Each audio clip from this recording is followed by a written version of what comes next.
What's up, guys? I'm Tinashe Moyo, and welcome to another episode of Stride.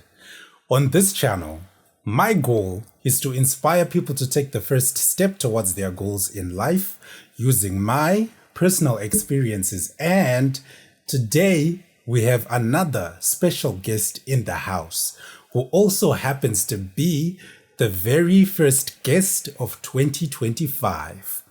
Ladies and gentlemen, let's get ready to welcome Tashinga Phiri, better known as Cloud Mornet.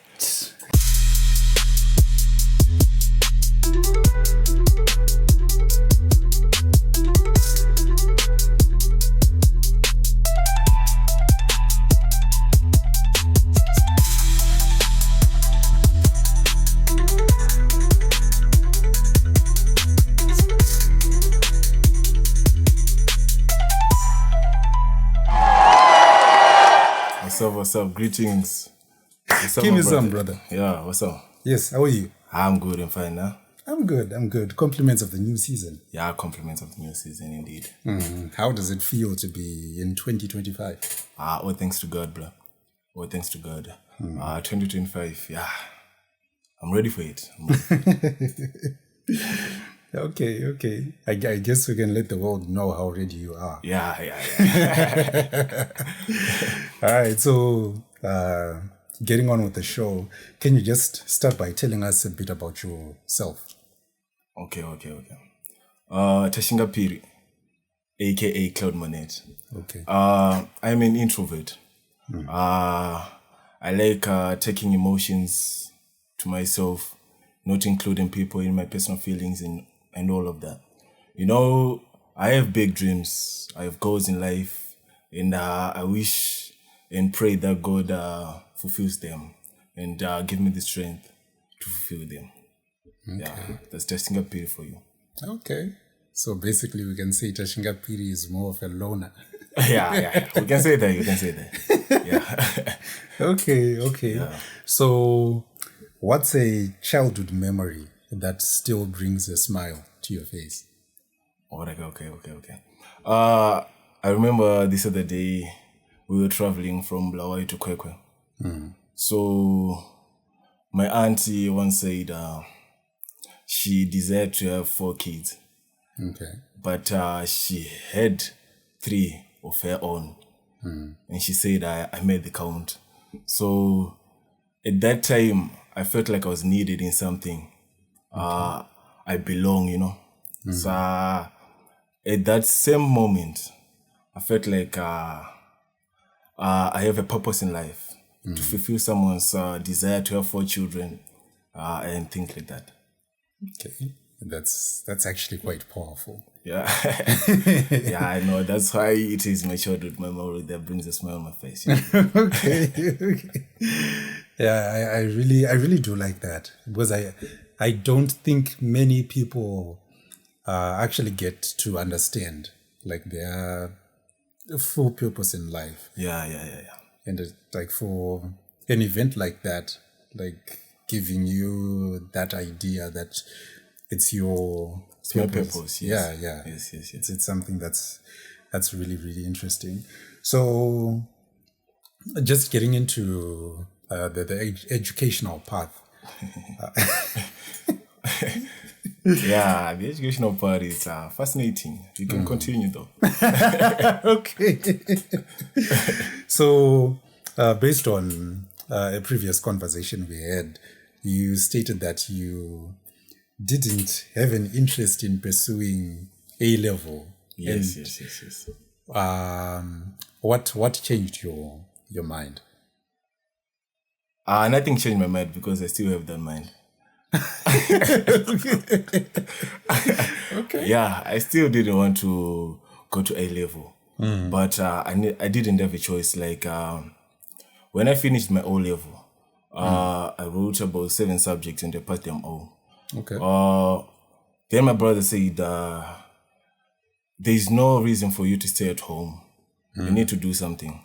So I then came up with an idea of me going to A-level, and they said, okay, it's a challenge. I can take a challenge. Yeah? face it and head on to A level, you know. Okay. So that's basically it. But I still don't want it. I think it's like now you're almost close to the finishing line. Yes. Now I don't have a choice, you know. I just have to finish. But basically, how has the experience been? Yeah, like school, I'm learning. I'm growing. I think A level to me, it's a milestone that I conquered and I'm still conquering. Okay. But it brings growth to my life, you know. I get to see life in a better perspective. And I get to learn, get to be around my friends, you know. But yeah, that's A level. I can tell by the way you speak that the mind is definitely still there. Yeah, advanced level. Yeah. So, considering that you're actually doing arts Yes. in A level, what drew you to that specifically? In terms of school, I'm a lazy guy. I appreciate the honesty. I'm a lazy guy. So I've heard in the community everybody saying art is the cheapest to do. So I had to embark on arts because it is the easiest to it is the easiest part of A level to focus on. So I had to do that.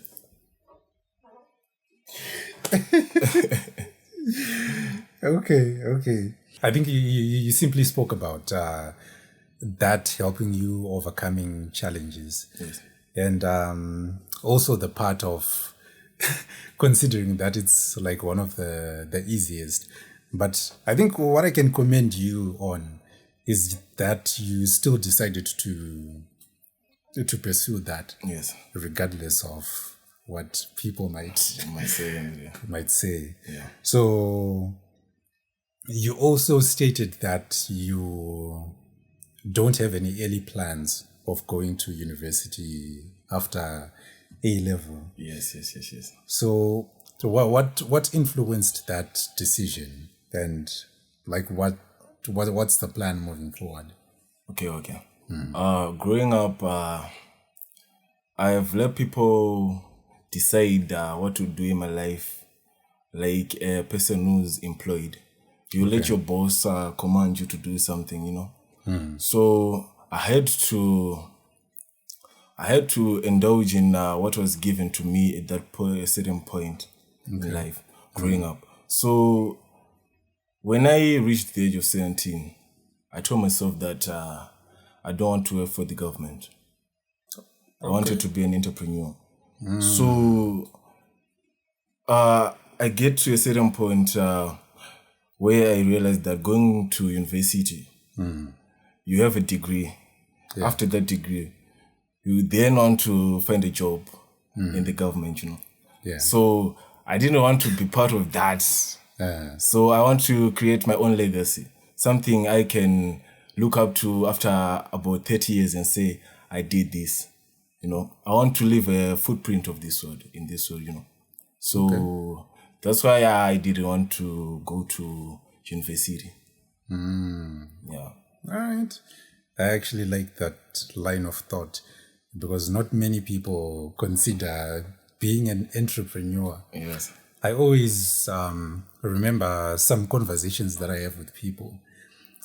I was working, my friend and I were working at this advertising agency for 2 years. Okay. And then we left that agency end of May 2024 last year. So when you tell people, so we left to pursue our own thing, which we initially had from 2018. So when you tell people that we're doing our own thing, It's like people ask a question Yes. with a laughing emoji, like, so is it working? Because people have this mindset, like, if you're working for yourself, is it worth it? Yeah. So nah, I believe that's one of the challenges an entrepreneur has to face. Yeah. When you are embarking on your dreams, But we have to, like a challenge, you have to conquer. Yeah. Yes. University ain't a choice to me. That's not a choice. So, what if you end up having to face the same scenario as the A-level thing? How best can you handle that? I would go to university, but I wouldn't finish. I actually thought as much. It's not a crime to be a dropout, My favorite artist is a dropout, and he's one of the richest artists in Zimbabwe. So there's something that taught me that being a dropout doesn't define who you are as a businessman, as an entrepreneur. Okay. So it's just you have to be financially intelligent, financially intellectual, know how you handle money, how you handle business, and the negative thoughts of people, and use that to improve your business as an entrepreneur. Okay. Yeah. Okay. So are you able to share that favorite Zimbabwean artist? Or yeah. As a fearless man as I am, yeah, probably my brothers are watching this and they wouldn't be happy with me saying this because they don't like the person. But I believe Holy Ten is an intelligent man, and he has taught me many things in life through his lyrics, through his life, and stuff like that. Okay. Yeah. So do you feel confident going home after saying this? Because your brothers will be waiting for you there. Very much so.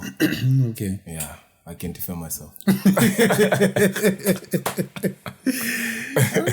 Okay. Yeah, that's an interesting perspective on life in general. So moving on to things like sports. You said that you played so many ball games, and athletics too. Okay. Yes. So what was the one that stood out the most amongst everything, and what did sports teach you about life in general? The one that stood out the most is soccer, I think. Yeah, okay. Soccer. Soccer has been one of the sports that I'm good at a deeper level, at a bigger level, So whenever I play soccer in the street with my brothers, they would quarrel to say, we need Clemonet in our team. We need him. He's better than everybody. So soccer have been that much important to me because I felt needed, among the other kids, because I'm good at that.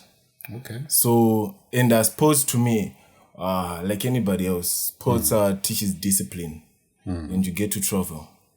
Although I hadn't traveled much with sports, but I wish to do. Okay. Yeah. So it seems like what you said earlier on,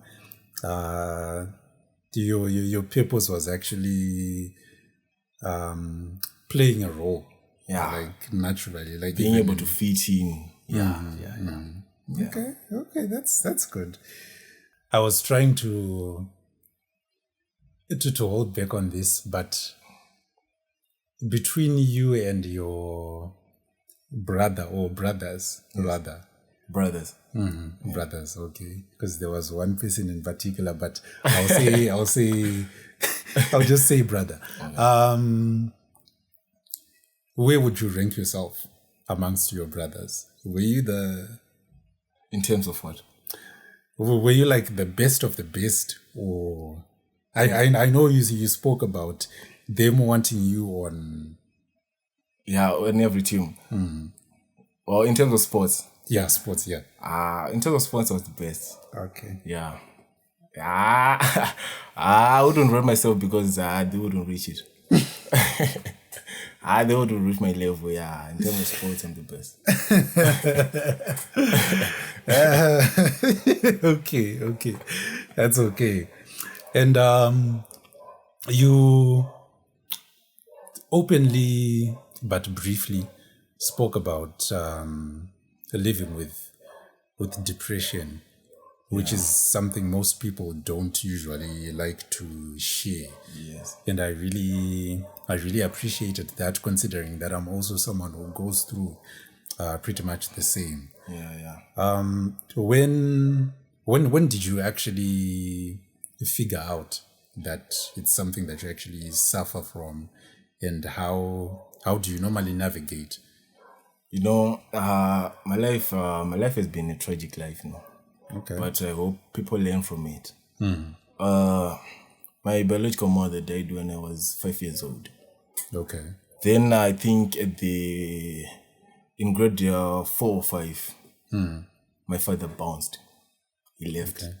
Oh. So growing up to a certain life where you are passed from one family to another, it has been tragic. Although I love the family that took care of me up to this certain point. Yeah, I'm a family guy. I love my family. Okay. But that triggered my depression. I had to live with depression from a very young age. I think at the age of 15 or 14 years old. Okay. Up to now. Yeah, I live in constant depression. But it's not what you live with. It's how you deal with it. So I've managed to take off my depression on my own. So music have been a healing part of my journey. Okay. I would put on my headphones, listen to Holy Ten and other artists. And that would help me heal from the depression. So constant depression is real. But it's how you deal with it that matters. So I would urge people that each and every single person living with depression, like you said,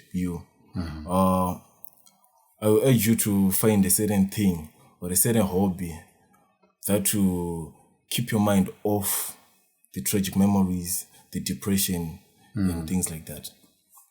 Okay. Yeah, true. And I really do appreciate that. And I actually take your advice from a humble perspective, because it's easy for even someone like me who's been doing this podcast for a year to simply say, I don't need any more advice from people. But the way you addressed the whole thing actually made me see things in a different light. And my previous episode, I actually spoke about some of the things that I need to incorporate in my life. Like I need to live life a bit more. Yes. Because normally I'm usually here, or I'm usually confined. I don't know, actually the same person. Like I said, I'm an introvert. I don't like people focusing on my business much, but I like to fit in. Yeah. So traveling, sports, music, it's been quite a journey for me. But I'm still learning. Yeah, that's good. Because in life, life is all about learning at the end of the day, especially on a constant level. So yeah, that's good. And how have the people in your life shaped who you are today? Like I said, I've let people shape my life for a very long time because I never had the chance to shape my life the way I want it to be. So people often say when life throws you lemons, make lemonade. But they often forget that in a lemonade there are 3 ingredients: water, lemons, and sugar. Life may throw lemons at me and I have the water, but I don't get the sugar.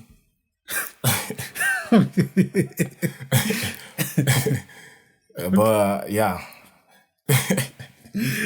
Okay, that's an interesting perspective. Yeah, I don't have the sugar. So people may expect me to learn from the hard things life throws at me. And I do learn. Yeah. But don't expect me to heal constantly from that certain trouble or bad situation that I am in life. But it's a good thing though, because you get to learn. Okay. Yeah. All right. That's good. That's good. So I'm actually thinking like spirituality can also be a grounding force and can also help deal with things like depression as well. Yes. How has it played a role in your life and personal growth? Yeah, I love God. I live for God. Yeah, I believe that God has put us in this world for only 3 reasons, to love Him, to praise Him, and to serve Him. True. So I feel like the spiritual aspect of life have helped me overcome depression, in the sense that when I need to differentiate myself from the depressive stuff, I had to go before God and pray for Him and pray to Him. Yeah. I get to ask God for a way and serve Him. As I said, I got goals in life. I'm planning on building an orphanage and a charity organization. Okay. So this is a spiritual objective for me. I want to stay in the good picture of God, in the good picture on God's objective of people in life. So I think spiritual plays an important role in my life. I love God. I pray to God that He helps me overcome every challenge. I thank God for the people that have put in my life and the issues I have in my life, and to help me keep learning. That's wonderful. And I actually liked the part where you spoke about living, or rather having a good image in God's eyes. Yes. I really like that part because most people want to create a good image for the society. For the society, yeah. So yeah, that's a really good take on. Yeah. Although we get tempted with its stuff and age to have clout in the community, yeah, I still want to be in God's favor. Yeah, that's nice. So generally, when it comes to living life, I think as human beings, we make a lot of decisions that seem unconventional to some. But how do you stay confident in your path when you're faced with things like, doubts or criticism, especially after? Like I said, music. Music have been a very powerful part of my life and essential. So I feel like when people start to criticize what you live for, in terms of spirituality, most people will say, this guy is doing this for clout. But I'll be doing it for God and the good stuff, But I feel like music have been an essential part of my life where I can overcome anything. So being able to hear someone's lyrics, someone's own perspective or a view of life, I get to shape that in my own image. I get to take that part of the lyrics and shape my life in that direction and be a better man. Okay. Yeah. So it seems as though music really, really does play a big part. Yeah, it does play a big part in your life. Yeah. And you actually spoke about Songwriting. I guess. What what usually inspires your songwriting? I think depression. The songs I write mostly they are shoot songs, emotional songs, and love songs. Okay. But the triggering part, it's the hardships I face in life. You know, I'll be writing a song. Like I once said earlier on today, I told you I have a song that I wrote for my dad. I don't know the guy. I don't even know the name. Okay. But I took that frustration and put it into words, into writing. Then I think songwriting, I would be accepting that this part ain't good in my life. So I had to put it on paper and leave it on paper. Yeah, I had to take those emotions from my heart on a paper, to put it on a paper. So I think depression and the hardships I face in life are the most triggering parts of me writing lyrics, although I don't sing. It's usually a wish for many to sing. Yeah. Okay. Yeah, music generally, yeah. I think that's what it does. And it's just unfortunate that normally when people write things based on their lives, their experiences, you've got other people who are busy criticizing, especially those artists who write about I think particularly heartbreaks. We can look at someone like K Chaps. Yes. His music is actually good, but you've got other people who start saying, this guy, he still sings about heartbreaks and all. Yeah. But I always believe that when you express yourself in such ways, you actually overcome whatever it is you may be going through in life. Yeah. So that's good. Yeah. And I almost forgot something when we were still talking about spirituality. How did it feel for you when you were the MC at church on the 2nd of January? Yeah, when I was the MC at church, I had to practice and come out with points.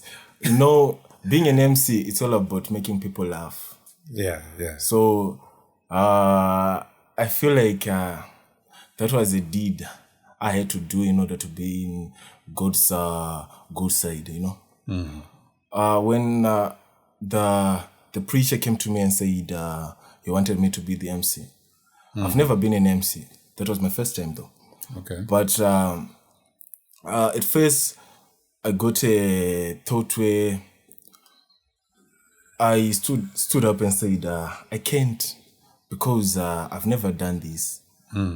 But with time, I got to realize that no, maybe it's God who want me to learn from it. So I had to go in front of people and speak my mind. That was a overwhelming situation, but I learned from that. Okay. I had to overcome stage fright, and that's a big thing. Okay. Yeah. And you actually did good. Thank you. Most people say that though. Yeah. I think that's actually a confidence boost. Yeah. There's this friend of mine called Abigail Ndowoka who was always telling me that church is the best place to practice and perfect your skills. Okay. So I actually agree 1,000%, because for me to be able to be sitting here with you or just doing my solo episodes in front of the camera, it was all because of church. Because even when I look at my days in school, I was pretty much a passive person. I generally did not like school though, but I would never do presentations or anything like that. But the moment I started getting chances to do Bible readings at church or even preaching, I got that confidence. And when I got back to school, it was a different thing. I could do presentations and all of that. So yeah, church is actually a really good place to hone your skills. Yeah, I agree with you. I agree. Yeah. So being the sportsman, the one who liked particularly football, please tell us your favorite football club and what made you fall in love with that club, and also who's your favorite player? Okay. My favorite football club is Chelsea. London is blue, baby. You know, me being able to love Chelsea, it was a journey. Okay. There's this player who once played for Chelsea who's called Oscar. Now he's playing for a Chinese club. All right. This guy, he was my favorite player until I stopped seeing him on TV. Okay. So that was my favorite player, but at a young age though. I think I was 7, 8 at the time. My favorite color is blue, and the home jersey of Chelsea is blue.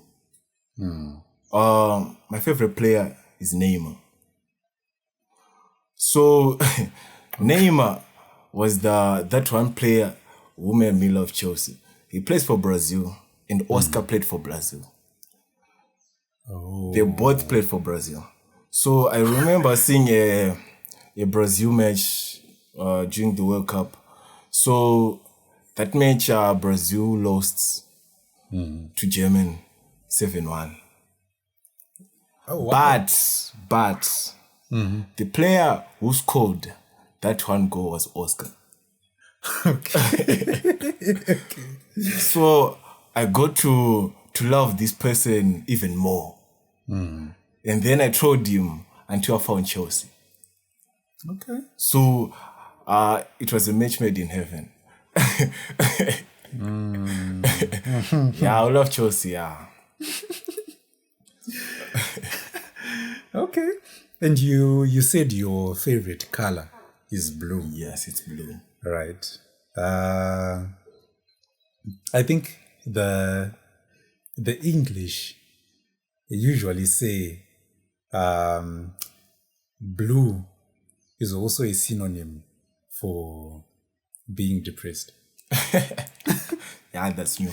So I think you can new. also add that to your... Yeah.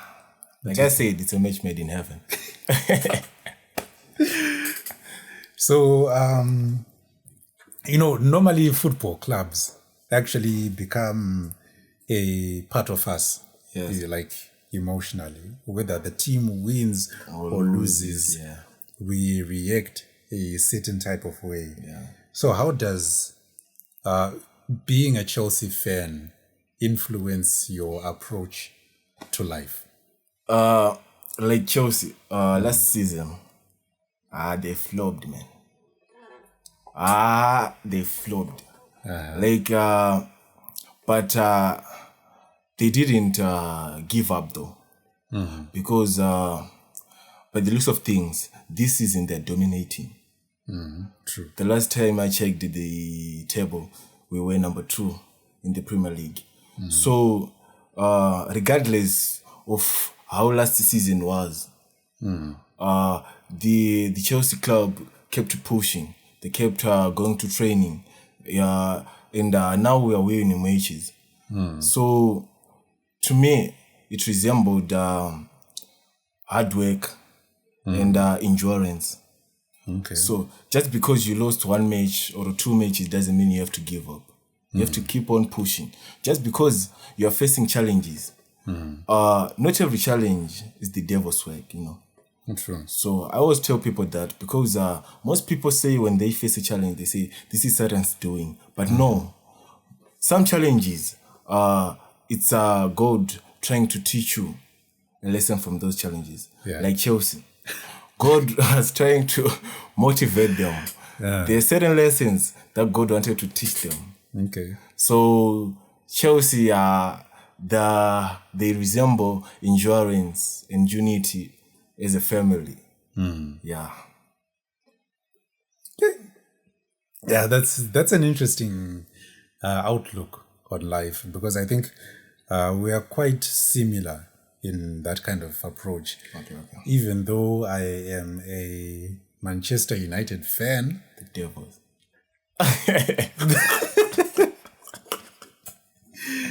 yeah, unfortunately, Glenn might kill you for that. Yeah, I know. I'm well aware. So I think that's pretty much the same approach. Like, we've been underperforming for I don't know how many years now. Yeah. But I think the most important thing is looking at that and also applying that to your life. Okay, it's been a long time. I've been struggling a long time. I remember even last season when we won the FA Cup, no one even thought we would win the FA Cup, especially considering a lackluster season. But I took it as a lesson in life. Like, yes, you might struggle maybe for the whole year, but at the end, God might actually surprise you with something. So I really do like the way you think in regards to in regards to that. So looking ahead, yes, of course, you spoke about the charity organization. Yeah. What other things do you also hope to achieve in the next 5 years, both personally and professionally? Okay. Like I said, I hope and I have a goal of being able to give to the community, the charity organization. Okay. It's called Prayer. Okay. And I've chosen a catchphrase which says, prayer works, trust God. All right. So this organization, it resembles my life. Being able to live under a roof of certain parents who have their own children, it's a hard thing it's a hard thing a certain person had to go through, like me. Okay. There are certain things I wanted in life, but I never got the opportunity to have those things. Okay. Like, I remember when I was in grade 7, going Form 1, the parents that took care of me, all their children went to a boarding school. So I hoped I could go to a boarding school. I was overwhelmed when the grade 7 results came in. I called my mother. She came to me and said, "You passed," but I didn't know what units I had. So I had to ask, and she said I had 13 units. So to me, I was like, I passed with 13 units. So am I going to a boarding school? But unfortunately, I didn't. Okay. So I think the charity organization, for me, it's a way of giving back to the community. I want to prove to myself that they could have done better in taking care of me, Yeah. So I hope I could show the community that I can take care of children, regardless that they ain't mine, but I can be able to care for them, give them the resources they need, a chance of life, Yeah. So that's more like it. Okay. Yeah. Okay. Yeah, I think it's always good to use our own experiences Life, yeah. to build a better life for the future generation. Because I even look at myself in regards to, I think, generally how my life was growing up. Yeah. I love my family so much. My parents in particular, they have been the best people for me. So I look at things like when I would go to school, I wasn't the brightest student academically.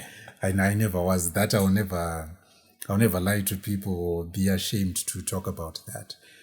And so by virtue of that, people will view you in a different perspective. Yeah.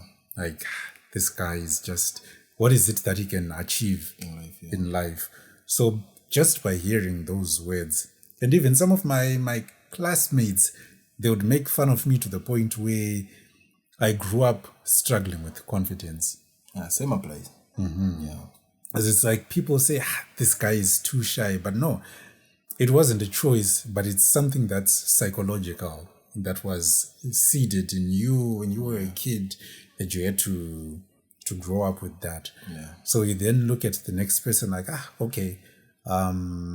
Even when I look at my nephew, I'm like, yes, sometimes as kids, they can mess up really, really bad. Yeah. But you also look at how you used to be treated by other people that surrounded you, colleagues, schoolmates. And then before you take action, you also consider like, okay, when I was told things like these, they actually broke me inside. Yeah. So you then find a better way yes. to handle situations like that. Yeah. Yeah. That's more like my objective in life, you know. Yeah. The goal is big. 5 years time, I'll be big. You know, there's this concept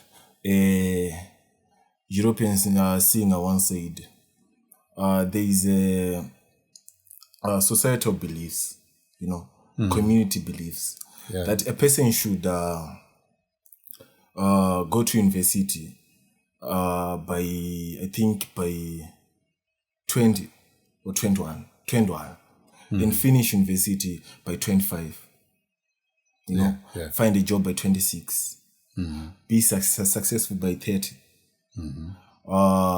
Die at 35. No, but I think he said retire at 60. Yeah. But to me, I said, why is it putting ourselves in a secular motion that everybody is regarded that they should live this way by the community? So I needed to separate myself from that concept.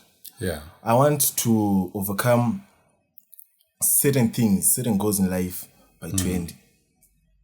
And I'm turning 20 this year. Okay. So with God's help, I think this year is my year of prosperity. I need to obtain certain things I desire in life this year. And I always pray to God that God help me help others. Help me help others. So I think that's more like it. Okay. Yeah. I think there was a preacher that I heard saying, you should be, or rather you are blessed to bless. Yes. So it always has to be a channel. And I even like what the priest said yesterday at church during his sermon, when he said that, yes, we have certain things that we want in life, but when it comes to prayer, put other people first. And then God will eventually bless you. Yeah, in the long run. And he said, it's better you put others first, because when you start asking for yourself, you'll be tired. So you wouldn't have a list that is long, asking God, I need this, I need this, I need this, I need this. But put others first. That's a good concept. Because I think it all comes down to one of the, I think part of the Lord's Prayer that simply says, let your will be done on earth as it is in heaven. Yeah. So I think that's one concept we probably need to grasp. Like, yes, we have certain things that we want, but at the end of the day, it's just God's will. Yeah. So if you want to know how God really works, then also incorporate other people when it comes to prayer. Amen to that. True. So as we wrap up, what advice would you give to someone who's struggling to find their purpose in life as well as their passions too? Okay. I think if I still remember, I was in form 4. A couple of my classmates came to me. In form 4, I was the top student in my class. So people came to me asking, Tashinga, in class, you're the top student. When it comes to social media, you know everything. And when it comes to sports, you're good at sports. Yeah. And you write lyrics. And I used to perform in school, but I wasn't that good though. Okay. But they asked, how do you do it? And I said, go to church. And they laughed. They laughed. And they said, so you're telling us your pastor tells you what to Google in terms of social media. But I said, no, that's not the concept. I came to believe, to be a full believer in God at an older age. So having to accept God in my life, it changed my life. So a primary, like you said, you were dumb.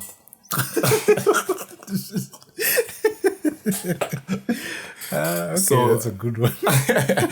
Yeah, like I said, we are one of the same person. So I was dumb, but to my surprise, in high school, I was the top student in my class.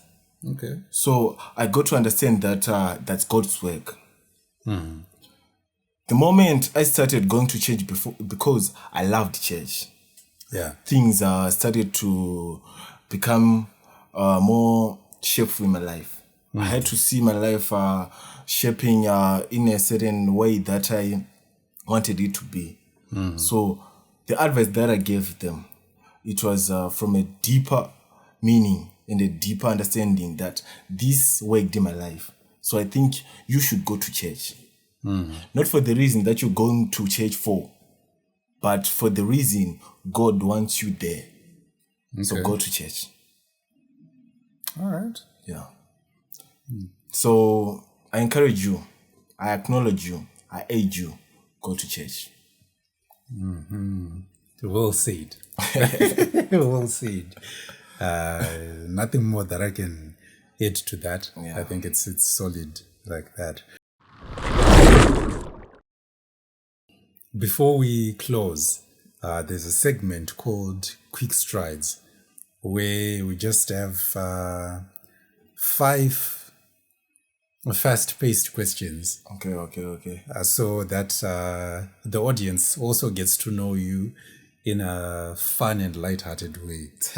So here are your 5 questions from Quick Strides. Okay. So the first question, if you could describe yourself in one word, what would it be? I think introvert. Although I got to enlighten people about my life more, I don't like that. So I would say that I'm an introvert. If you come to me personally, I can give you advice, but I won't tell you my life. Okay. Yeah. So I am an introvert. All right. Cool. Second question, superpower of choice. Invisibility or teleportation? Yeah. I think teleportation. Okay. Because mostly in most of the events that I go to, I'm late. I'm always late. So if you get to have the power of teleportation, you could be late by 2 minutes and be there in less than a minute, and you are still early. So I think teleportation, it's a superpower that I would wish that I had to have. Yeah. Yeah, I think we've watched too many Power Rangers. And my favorite Power Ranger was the Gold Ranger. I've watched the Power Rangers.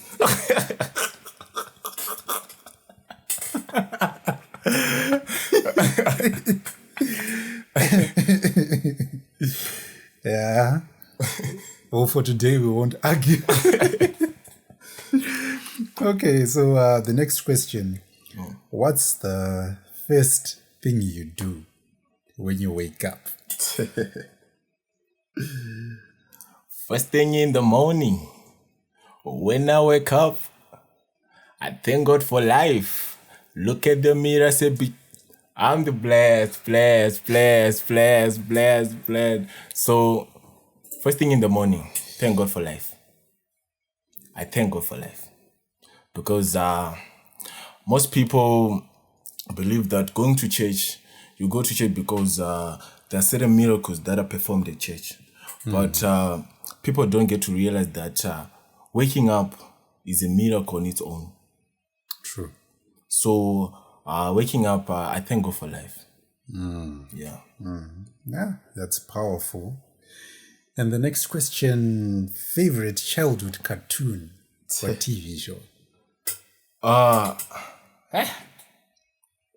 There's this cartoon which was known as Jake and the Neverland Pirates. Yeah. That one hit the spot. Yeah. It was fun and teaching. I had to learn a lot from there. Okay. And the final question, who's your biggest inspiration in life? Yeah, that's complicated. So, who is your biggest influence in life? It's a simple question. But the answer is more complicated. Because we are evolving and we are growing. So, a certain person may come in your life in an instant and then leave. So, from that situation, you get to see life in a different lens. Okay. So, they come in your life and tell you it's fine, let people in. But the more you let people in, the more they hate you and leave. I would say my biggest influence is my dad. Although I don't know the guy. He came in my life at a young age. I didn't get to know him as much as I wanted to. And I think he got to put the role in my life. I get to shape my life the way I want it to be a better father than him, to be involved in kids' lives the way he didn't in mine.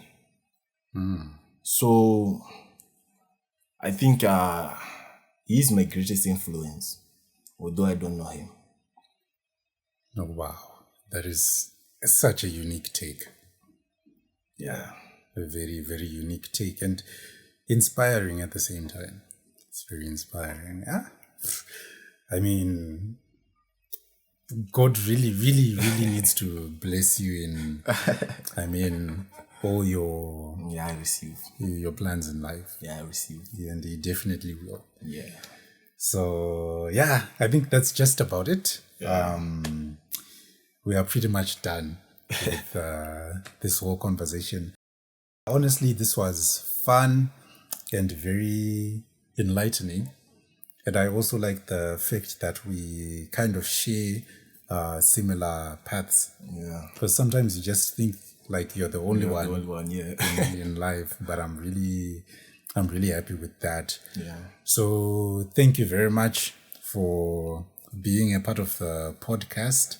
Yeah, thank you for involving me in this podcast. Sure, One step infinity possibilities. It's a Definitely. move that I want and need to be a part of. You know. I say thank you for this opportunity. Yeah. Really appreciate that. Yeah. So I really hope you guys learned so much from Tashinga's story. If you've been getting value from my content, do leave your thoughts in the comments section.